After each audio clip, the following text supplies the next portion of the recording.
একটা হিলে হিলে রাস্তা দাঁড়ে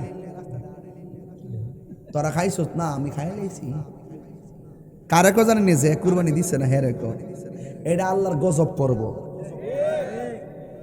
নতুন কাপড় পয়রা যদি যায় একটা যে ব্যক্তি কাপড় কিনতে পারে না তার সামনে যদি যায় এখন তারা কাপড় কিনছত না আমি কাপড় কিনা লাইছি মস্তানি করে ওই এরা 2 লাখ টাকা দিয়ে আনছে আর আমি কি 2 লাখ দান নাকি চলে নাকি 3 লাখ দান তুইব এটা ব্যবসা আর কি মানুষে দেখাই ভাল লাগে। আচ্ছা কুরবানির গোশত কুরবানি কি মানুষে দেখাবার কিছু আছে?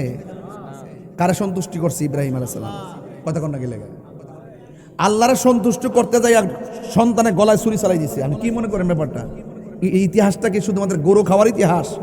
আরে বেটা বাজার থেকে হাট থেকে গরু কিনা আইন না ওই পশুর গলার মধ্যে ছুরি চালাইয়া কুরবানি দেওয়ার আগে তোর মনের ভিতরে রিয়া নামক পশু আছে, হিংসা নামক পশু আছে, তাকাব্বুরি নামক পশু আছে। এই পশুটাকে আগে জবাই কর, তারপরে পশুর গলার মধ্যে ছুরি চালা।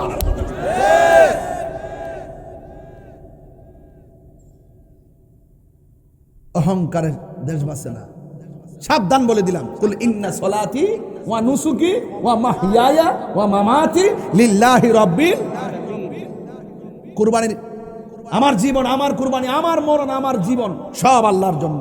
আল্লাহর কাছে কুরবানির গোশত পৌঁছে না, পৌঁছে শুধুমাত্র বান্দার তাকওয়া। চিৎকার মেরে কোন সুবহানাল্লাহ।